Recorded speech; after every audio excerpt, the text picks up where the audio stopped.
Welcome to The Bridgehead with Stephanie Gray and Jonathon Van Maren, bringing you cutting-edge news, commentary, and interviews from the front lines of the culture wars.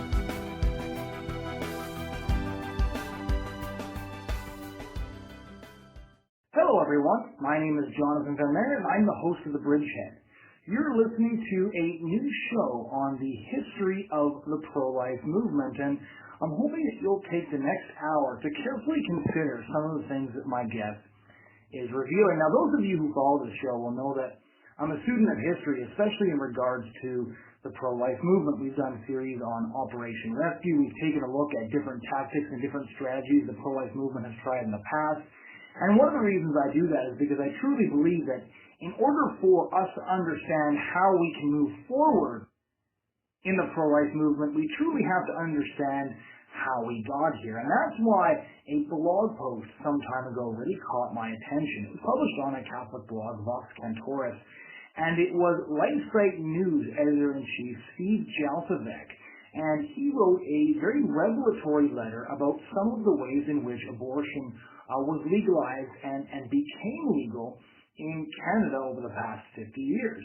And he basically revealed that there were a number of very high-up officials in the church hierarchy that basically cut deals that they genuinely thought would not impact abortion, but resulted in subverting the actions that the pro-life movement had been working on. Now, I think this is important because we're in a moment in Canadian history where we again have a huge surge of youth involvement.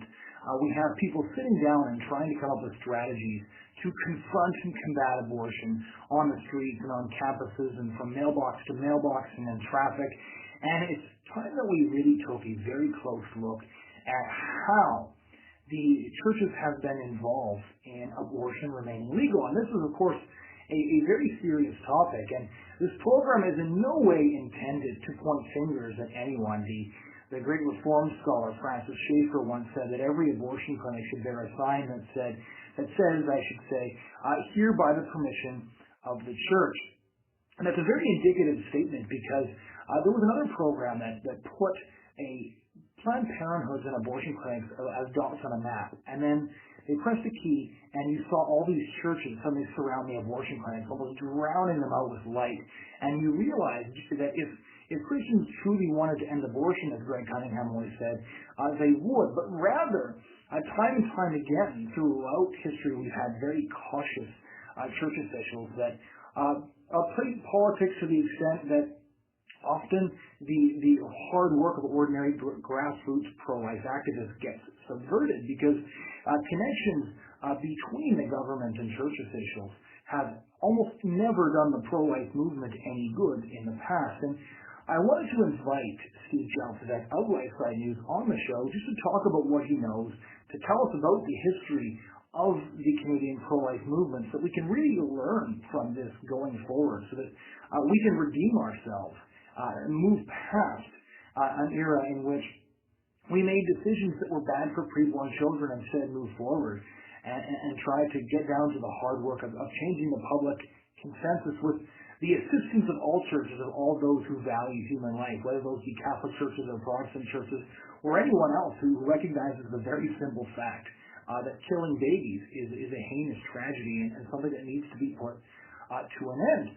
So without further ado, I'd like to present a conversation with LifeSite News editor and pro-life veteran Steve Jalsevac on the history of the Canadian pro-life movement. So to start off, in 1969, when the Omnibus Bill was put forward to decriminalize abortion, what did the pro-life movement look like at that point, to your view? How big was the movement? How politically involved were they? Most people think of the pro-life movement as starting around this time, but some things that you've written, that you've stated, sort of prove that there was a movement prior to this. Yeah, there was a movement prior to that because there were attempts to bring in abortion prior to that by the various people in the medical establishment and some of the political parties.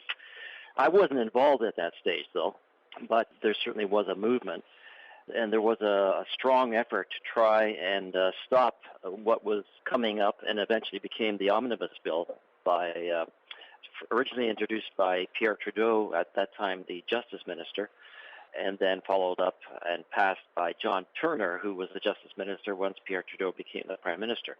But actually, the whole initiative really came from Lester Pearson. And Lester Pearson just felt we had to legitimize what he saw was already happening, illegal abortions.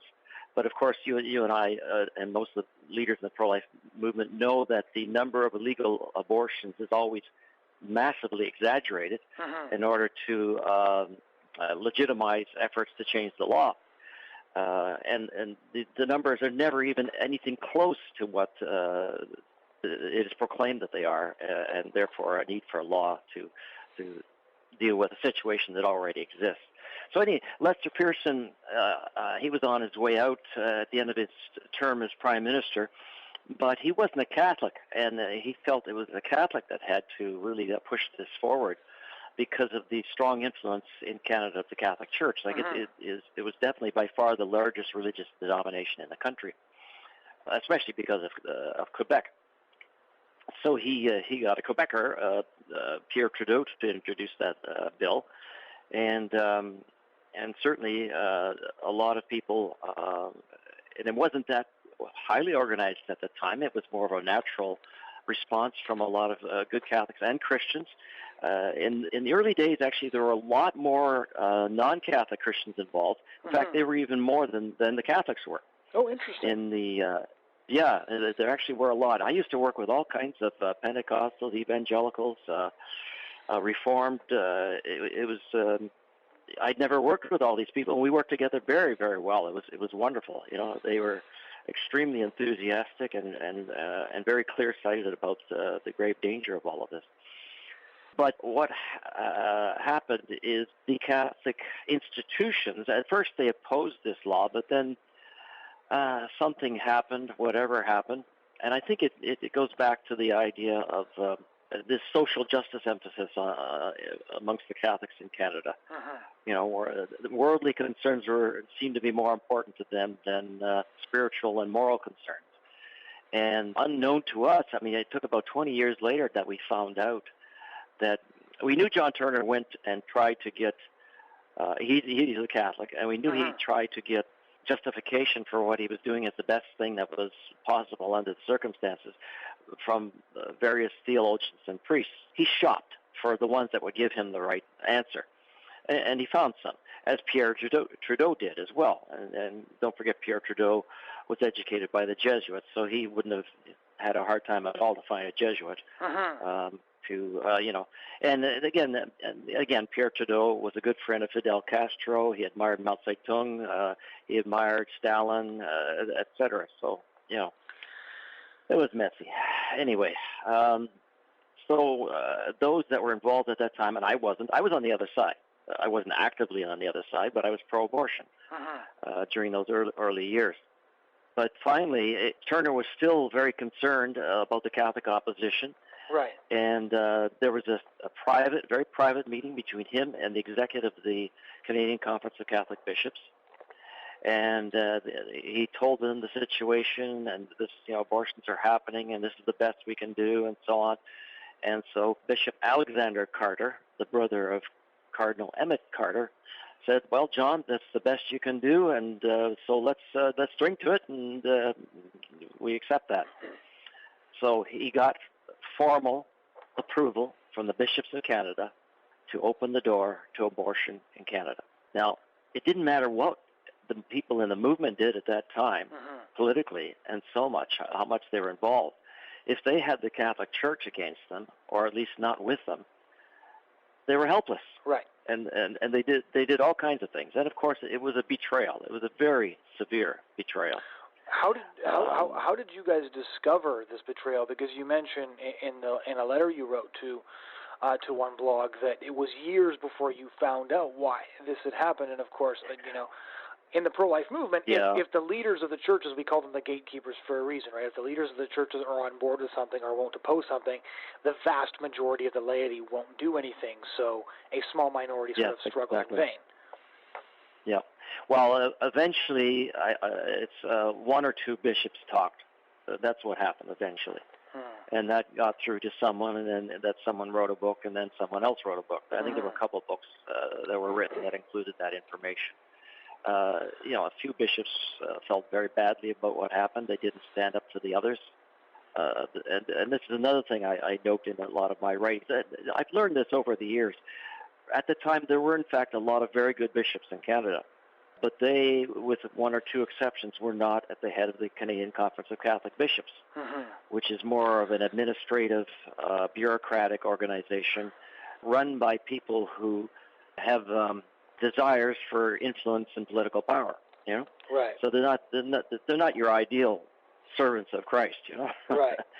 So which year was this private meeting? Which year did this take place? Well, it would have been in 1969, right.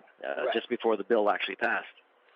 So the bill was passed in May 1969. That's why we have the March for Life on that day. So one of the chief deceptions here is, and this is sort of a thread running throughout, is that somebody like Pierre Trudeau, was Catholic, and I know this is a battle that LifeSite News takes up a lot, saying that, somebody who is pro-abortion is not a Catholic, full stop. It's something I do when I'm taking a look at different positions as well. One of my most recent articles is called "The United Church is Not Christian," and I prove this by detailing their stance on abortion. But Pierre Trudeau is somebody that, went to Mass regularly, and you've read all the tropes that sort of seem to approve of Catholicism. So what was he thinking? There's still a video clip available, I believe, online of him standing in front of the House of Commons saying that, this is going to smash a lot of taboos. He knew what he was doing. So he said he was personally against abortion. Right. That was the weird thing, too. Well, you have to understand, Pierre Trudeau was a Quebecer. He was a French-Canadian. And the way of thinking and the culture is dramatically different from English Canada. Right. So a lot of Anglo-Canadians do not understand the Quebec mind. And it's more in tune with French, and you think back to the French Revolution and all that kind of, those kinds of thinking. And there, in France, and what Pierre Trudeau did to us with the Charter of Rights is it was a different form of law as well. We were well protected by the Bill of Rights that we had, which essentially the bottom line is you are assumed not guilty until proven otherwise, whereas the French it's the other way around. You're assumed guilty unless it's proven that you're not guilty. It's a reverse of the way we think things. So it caused just a very dramatic change. And the Charter of Rights, by the way, almost all of the premiers of Canada were not happy about it. They were arm twisted into accepting this charter. There was a lot of heavy lobbying by the Prime Minister to force them to go along with this. Loughy from Alberta, he really opposed it, but eventually they went along with it. Bill Davis seemed to be one of the more open to it, and he and Trudeau seemed to get along quite well, although one was a conservative and one was a liberal. I should say one was a progressive conservative, right, and one was individual. So anyway, but 1970, then, just after the Omnibus Bill, and then in the early 80s, when we come to the battle over the Charter, what was taking place then? Your involvement comes sometime in this period, if I'm not mistaken. Yeah, well, I became involved with Campaign Life in the late 70s and early 80s. That's when I started. Now, there was an organization called the Coalition for Life. They existed several years before. And then Campaign Life was formed out of some of the people that belonged to the coalition, plus additional people. And it was formed because the Coalition for Life had a view of things that the people who formed Campaign Life Coalition did not agree with. And that is, there was this social justice emphasis and a considerable willingness to just go so far and be happy with what you got that far. Right. Whereas the Campaign Life, they wanted to, as their long-term goal, is to eventually eliminate all abortion, if at all possible. and not to be satisfied with a few crumbs of changes. Uh-huh. And, that's putting it very simply. It was a lot more complicated than that. But as it turned out, a large majority of pro-life people across the country did actually appreciate the campaign life approach much more. And so when I became involved, it was still a very tiny organization. And we began, with Henry Morgentaler opened a legal abortuary, what we called them, in Toronto and other places. And he was allowed, with impunity, to commit these abortions with very little opposition from the state, or very limited. He wasn't put in jail for a while, that's true, in Quebec, but he still got away with a lot. And so the first stage was to try and just alert the public to the reality of abortion and the reality of the situation, and to give them facts in some way. And don't forget, for many years we had no internet. And we had extremely poor coverage by all the Canadian media. The Canadian media were not on our side. Right. They never have been on our side. So the only thing we could do at that time, and I'm sure we can't do it now, they won't even allow that, is we could purchase pages in newspapers for ads. So we devised a scheme where people who were with us could pay $5 each, and that would cover just the cost of publishing their name in a newspaper ad that would have photos of unborn child mixed amongst the names, and pro-life educational information mixed in amongst the names. It was an incredible success. We published 10, 12 pages in the Toronto Star, and then in the Toronto Sun, and then in the Globe and Mail, and then we did it a second time. There were that many names. It was many thousands of dollars but it made quite a splash. But also through that process, we obtained a lot of names and addresses that began the formation of Campaign Life at that time. And then we attempted to start to influence the political process. So we were a political organization.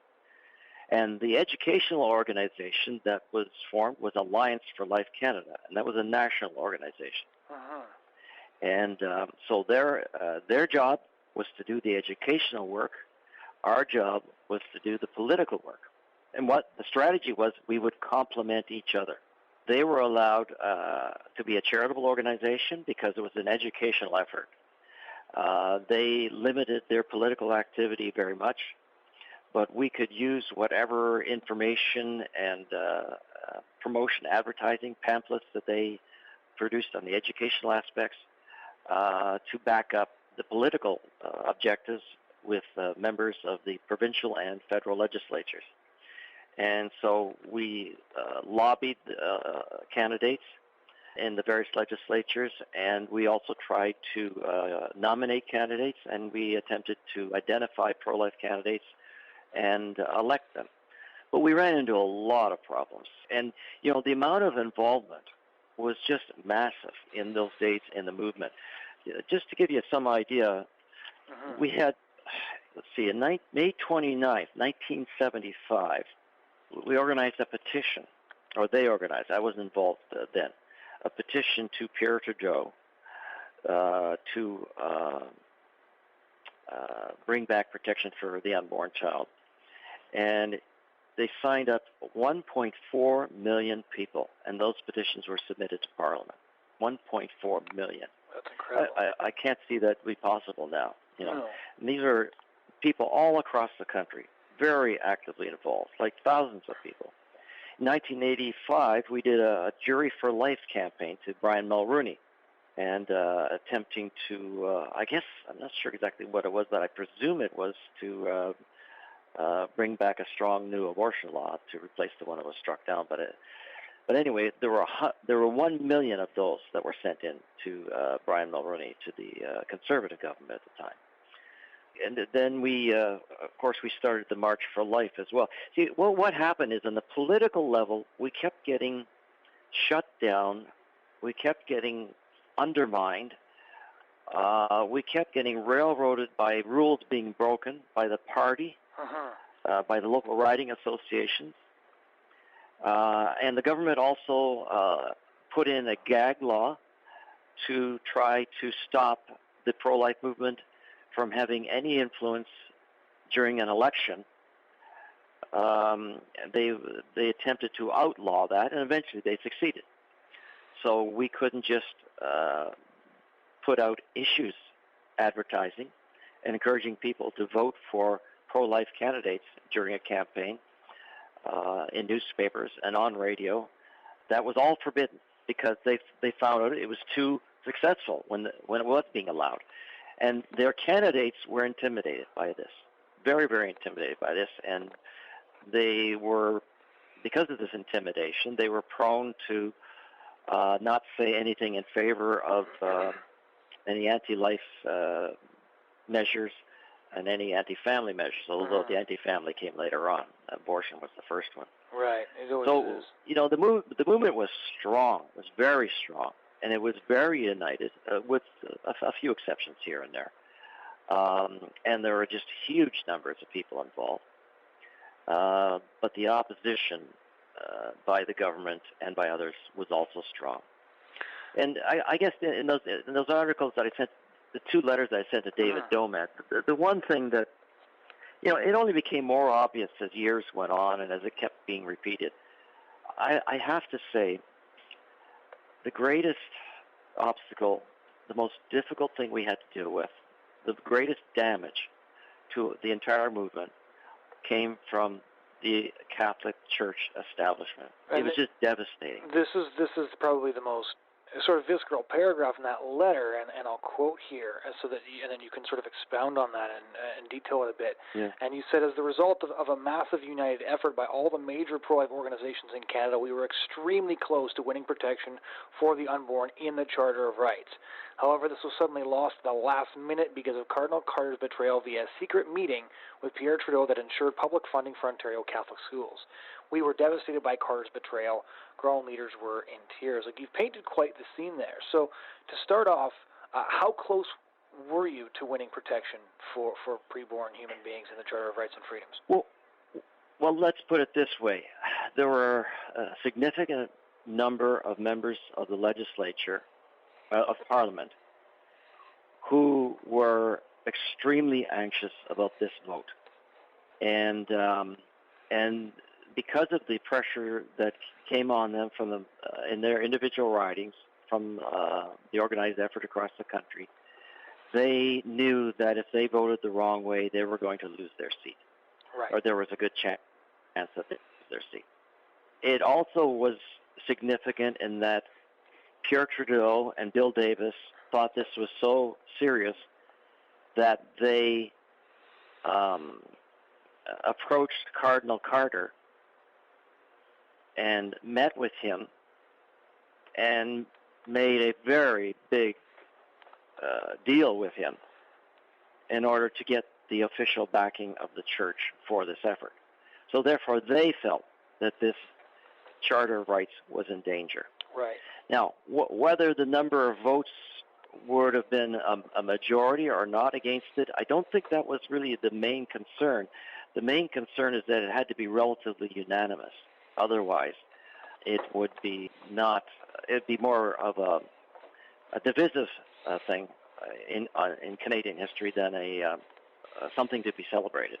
That is, there would be a significant split amongst Canadians that would be noticed by the significant split in the voting in Parliament on such a major item. I mean, historically, it was huge.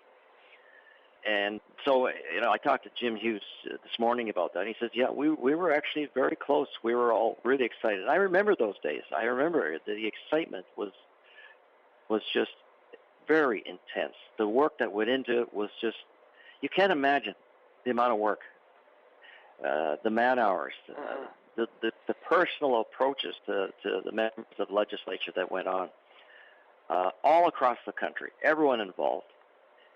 And then, unknown to any of us, this church cardinal met with the Prime Minister, and he just pulled the rug out from everybody all across the country, all their efforts of over a year.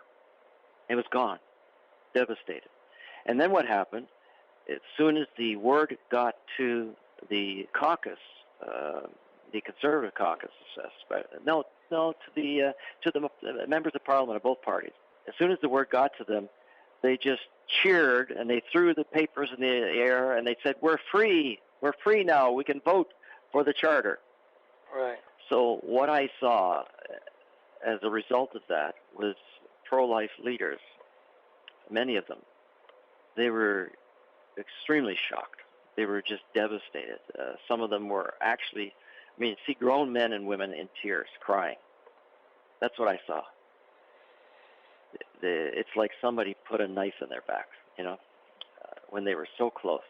Now, to be fair to Cardinal Carter, he was promised by Pierre Trudeau that the charter could not be used to take away the rights of the unborn or to get rid of the whatever abortion laws they had. It would not affect abortion legislation.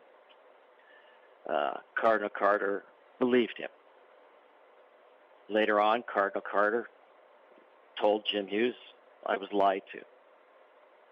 The problem was, he took and this happens all the time with these bishops, they just unilaterally, totally ignore all of us who do this work every day, all day, who are the professionals on this. They don't consult with us. They just go ahead and do things. I guess their advisors are the ones who tell them, no, we know better, And we could have told him, Gwen Landau in those days, she made a lot of decisions. Gwen Landau was now currently with Real Women, but she was the lawyer for Campaign Life Coalition, or Campaign Life at that time. Later on, became Campaign Life Coalition, and she made did a lot of analysis of various bills and proposed legislations, and then out of that made her predictions of what it would lead to. I have never known her to be wrong. It was just uncanny. She had such a sixth sense of what was really behind these various legislations and what would come out of them. And so she said right away, this Charter of Rights is going to eliminate any laws against abortion, and it's also going to lead to same-sex marriage. And she was especially ridiculed on the second item. Campaign Life Coalition put an ad in the Catholic Register warning that the Charter of Rights would lead to same-sex marriage in Canada, amongst other things. The editor of the Catholic Register, Larry Henderson, was fired because he put such an outrageous statement about the Charter in the newspaper in a full-page ad. He accepted the ad, and Cardinal Carter fired him. And of course, we were right. Gwen Landau was right. It's all been proven through history. Charter of Rights was used to strike down what legislation we did have, and it was also used to bring about same-sex marriage in Canada. Well, it's interesting because it seems as though, and correct me if I'm wrong, that in almost every instance, the abortion movement and those pushing for the complete legalization of abortion could not have succeeded without the assistance at every step of the way of huge groups of Christians, whether misguided, whether misled, or whether overtly malicious, and then we can throw scare quotes around the word Christian. But from what you're telling us about the Canadian Council of Catholic Bishops, from the abortion caravan was sort of launched in the basements of United Churches, which later backed famed feticide pioneer Henry Morgentaler, the father of abortion in Canada. Yep. But you've been in this movement longer than most. And how have you been able to respond to the fact that you've often found yourself stymied by the institutions of the Catholic Church, as well as quite a number of other churches, especially those churches with more spineless theology that are much more that tend to go with the cultural winds and drag a lot of their congregants with them? That's been by far, in a way, the most difficult thing to endure in all of this work. By the same token, though, we have met many really solid and courageous people in the churches, rarely at the higher levels, though, who have fought with us. And as I mentioned before, we had many non-Catholic Christians who worked with us very heroically. Eventually, we lost most of them, and that has to do with the general, I guess, the Protestant way of how pastors are appointed and so on. Their congregations became very upset by their preoccupation on the abortion issue. They were afraid of losing money, donations. They were afraid of losing tax status, and certainly the Catholic Church was the tax status was a very high thing that they were afraid of. And eventually, almost all of those pastors faded away, and you know, I can't blame them. You know, they really did their best. A number of them went to jail in protesting. They were wonderful speakers, very passionate, very inspiring, but their congregations and or their general denomination eventually did not back them. Enough was enough, they were told. Either you stop this or you leave. And so that's what happened. Well, and this is interesting, and I've been researching this topic for a little while, which means you'll probably eventually see a column on this from me. But I wanted to get your take, because you mentioned tax status, and one of the things that I've been seeing not only in Canada but in the United States is that huge numbers of pro-life groups, huge numbers of churches, all of these people seem to value their charitable status or their tax-exempt status to the point where it's beginning to look remarkably similar to a government bribe to keep our mouths shut, right? We keep our tax-exempt status, but we don't discuss something like gay marriage. We don't want to make any political statements about any members of Parliament, even if they're overtly into pro-abortion in a totalitarian way. You know, even if they're trying to pass laws that will strip parents of their freedom, even if they're trying to push the most manifestly repulsive material onto our children, we can't say anything because we have to protect our tax-exempt status, right? There's, plenty. Well, there's two aspects. One is the tax-exempt status, but probably even more significant is the government money that they receive on a regular basis for various types of mission work that they're doing, or whether it's hospitals or schools or drug treatments, so on. They're way overly reliant on government money. Mm-hmm. And eventually these become established institutions in these churches, totally dependent on that government money. But more important, people's salaries and careers are all at stake if they threaten the loss of that money. Mm-hmm. And there are people in a lot of high positions, especially the people in the highest positions. They make a lot of money. And if the church gets too strong on the moral issues, their livelihoods and their high status and their nice homes and cars and et cetera are all threatened. And that's a huge issue. With the Catholic Church in Ontario, it's the Catholic schools and the Catholic hospitals that are the biggest fear. They're overwhelmingly funded by government. What I'm taking from this as well, though, is based on the history that you've just been informing us about, as well as this description of what keeps people silent, even when they may believe that abortion kills a human being and things like that, is that the relationship between church and state has probably been even more harmful to the church than it has been to the state. Yes, it has. Yeah, absolutely. You're seeing that very clearly now, more than ever. And so what has our response been? Well, one response has been we can't rely on the church. We're going to have to do the best we can with what we have, and keep developing strategies, keep developing networks, and do the very best we can. Try and learn from different other people what they do and try what they do. Unfortunately, not all the things that they do in the United States work in Canada. We've tried just about everything. But some do work very well, others don't. And that's because there is actually a much larger difference between the two nations' culture and legal system and religious culture than most people realize. It's very dramatic, the change. And Canadians tend to be more, they like things to be more low-key, not too emphatic, more uniform across the country. Don't rock the boat, you know. Americans there's a much more diverse views about things there, you know, and so that's one thing. But the internet has been an absolutely wonderful godsend to us. We're now that's the other thing. Canadian media is far more uniform and uncreative and unheroic compared to American media.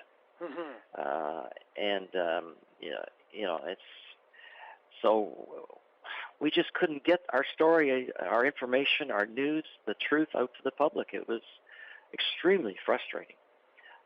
We would go to be invited to television and radio programs to give our view, but it would almost always be a staged situation where we would be totally outnumbered by the other side, and if there was an audience, the audience was packed with people from the other side as well. So eventually we developed a policy of just not accepting any more invitations from any of the major media, especially the CBC, to any of those kinds of events. So then with the internet, first of all, Campaign Life started the interim newspaper. They said, okay, we got to start our own newspaper. And that was a result of the horrible response to Dr. Bernard Nathanson's premiere of his Silent Scream video here in Toronto, which we invited tons of media. Many of them came. There were a lot of media there. This film was a dramatic breakthrough, showing the ultrasound of an actual abortion, and no one published anything about it. Right. The editors shut them all down. And after that, Jim Hughes says, we just can't keep going like this. We'll have to start our own newspaper. So we started the interim, and it was tough. Certainly we couldn't reach the large number of people that the mainstream media reached, but at least we got to some degree. Then eventually the internet came along, and I was asked to start a web page. But within a few years, that became LifeSite. And as more people got better computers and the internet was more accessible, it took several years really for that to happen. Then it exploded, and our ability to reach hundreds of thousands, in fact millions of people, became a reality. And that's where we are today. A lot of people do read our information, and a lot of the other websites as well, thankfully. And people in the news media, people in religious leadership, people in politics, they do go to and follow these various websites. They don't often let you know that they're doing that, but we know they're doing that. We find out from one person after another that they do follow these websites. They follow us especially because of they find the information that we publish on LifeSite is very well fact-checked. Rarely ever are there errors in there, and we try not to be overly dramatic or overly strong in our opinions, except if it's an opinion piece, and then it's labeled as an opinion piece. Correct. It's labeled as an editorial. Yeah. But the news stories, we make a strong effort to keep editorializing out of those stories. And so that's what we're working on right now. But ultimately, we've concluded there's only one solution to all of this. It's gone so far now with, of course, same-sex marriage, and it's going way beyond that even. With transgenderism and greater advocacy for legal pedophilia, and ultimately the only answer to all of this, while we still must do what we are doing, is conversion, spiritual conversion, evangelization. We have to somehow, each in our own way, we have to draw people to God, to consider, or at least to open their minds to another way of looking at life. And we have to do that because no one else has been doing it for a long time. Right. Well, I remember talking to Mark Stein and pointing out that the Somali Dutch atheist Ayaan Hirsi Ali had said that she felt Christians should be proselytizing Muslims, and a lot of people were surprised because she's an atheist. And what Mark Stein said to me was that the reason people are so surprised is because at this current moment, the atheist Ayaan Hirsi Ali turns out to be a more muscular Christian than the Archbishop of Canterbury. That's right. And that is, I think, a rather ringing endorsement of what you're saying. So just to close off this interview, I want, you responded, a lot of these facts are coming out because you responded to what you felt were misrepresentations of the history of the pro-life movement in Canada. And I'm obviously very interested in history, and especially the history of the pro-life movement. So as a final question, can you think of any other misconceptions that are out there, or facts that you really think the upcoming generation of pro-life activists should know about what happened, about what you did? A lot of these facts that you said, the reason there's so many people interested is because nobody knew any of these things. And I just feel like you probably have a lot more things that you know, that you were there for, that you helped do, that nobody else knows about. Yeah. Well, we had just a couple things. We had a march on Queen's Park, trying to convince Queen's Park that they had to shut down the Morgentaler mortuary. There were 35,000 people at that march. That was huge. That was in the 1980s. We had Mother Teresa on Parliament Hill. There was 25,000 people there for that. The pro-life caucus on Parliament Hill, that was started by Campaign Life back, I can't remember what year that was, together with Senator Hydas and so on. And they had quite a large membership of people who belonged to that. But most meetings they would have just 15 to 20 MPs that would show up. But there were many more that were actually part of it, and it was a secret list. But there were a lot of members of Parliament who cooperated with us very, very much. They were quite willing to work with us, and we converted quite a few members from either just being soft on this issue to being hardcore. And one of the most successful ones was Tom Wappel. Mm-hmm. Tom Wappel he was a hard nut to crack, I'll tell you. And there was, he's a liberal, riding in a liberal riding, and he was a very difficult person to try and change, and there was a lot of yelling and shouting, and Dan McCash and other people in the riding, they told him, we're not going to support you, we're going to oppose you unless you commit to signing this questionnaire and saying that you will do these things. And he resisted very much. But they also showed him a lot of literature, they showed him films, they educated him. And eventually he came around. It was really hard work. And he was probably, and has been, the most faithful pro-life parliamentarian ever in Parliament during all the years that I can recall. He would do almost anything that we asked him to do. He didn't agree with everything, but most he did. And he headed up the pro-life caucus, and he was a liberal. And the thing is, he was extremely open publicly about his strong pro-life position, and he was never defeated. I think he was reelected 4 times, and then he finally just quit because he'd had enough of it. So he proved that you can be strongly pro-life, openly pro-life, and he ran as a leadership candidate for the party as well, with thousands of pro-lifers supporting him. And he was perceived such a threat that it was arranged that, what's the woman from Hamilton, Sheila Copps, Right. Joined her people with Sean Chrétien, I think, to make sure that Tom Appel was soundly defeated.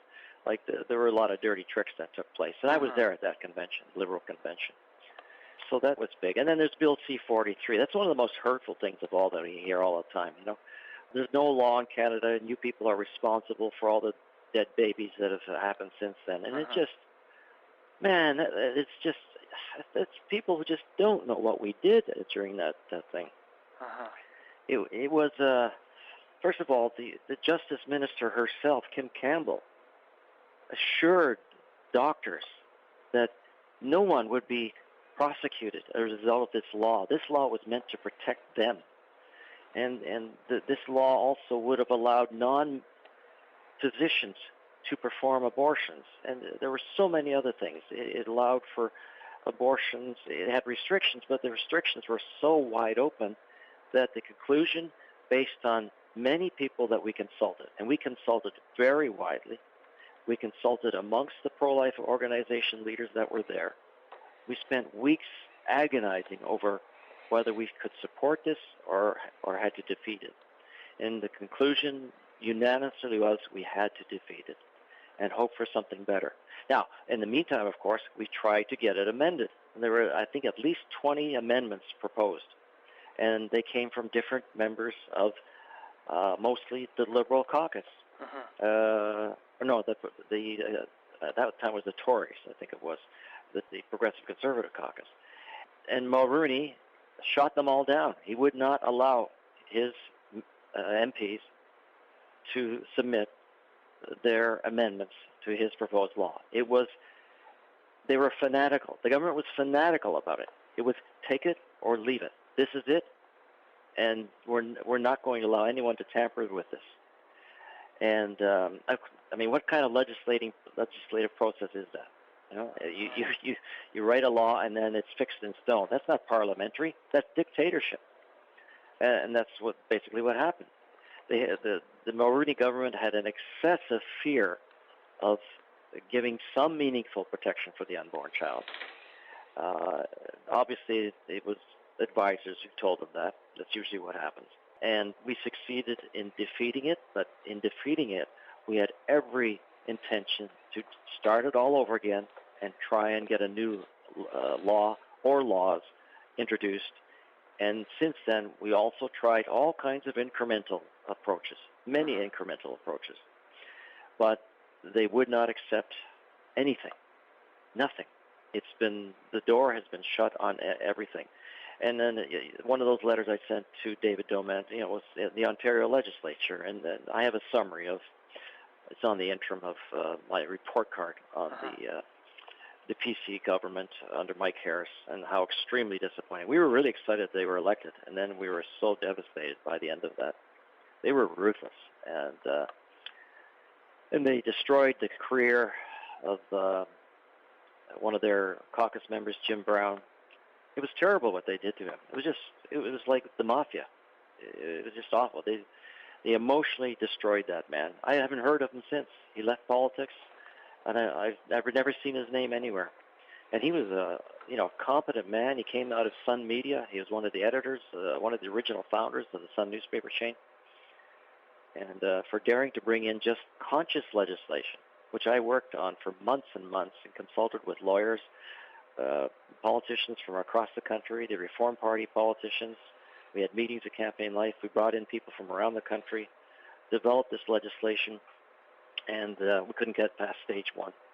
Frank Cleese, a member of the Tory caucus and the pro-family caucus of the provincial Tories, he tried to get some kind of meaningful parental consent for health care legislation in. And he and I think it was 34 of his fellow MPs were opposed by his own cabinet and leader, who joined with the NDP and the Liberals to defeat that motion. So on and on. Those are just a few things. It's been years of heartbreak. It's been years of betrayals.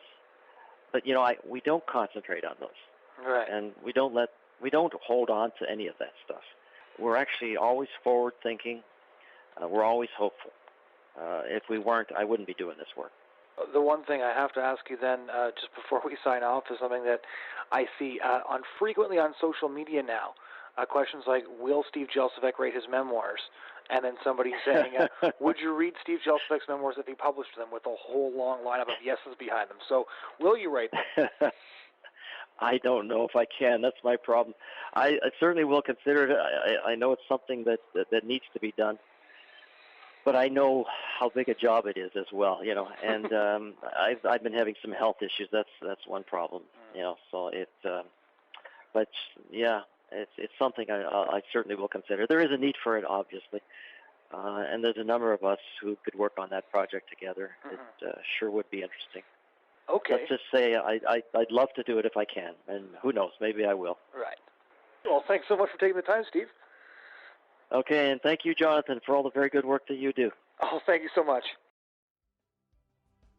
Ladies and gentlemen, that was Steve Jalsevac of LifeBright News, having a conversation with me about the history of the Canadian pro-life movement and what we can really learn from this movement. I hope you enjoyed this discussion. I hope to have several more follow-up discussions so we can really delve into more of the history so that we can take this information moving forward.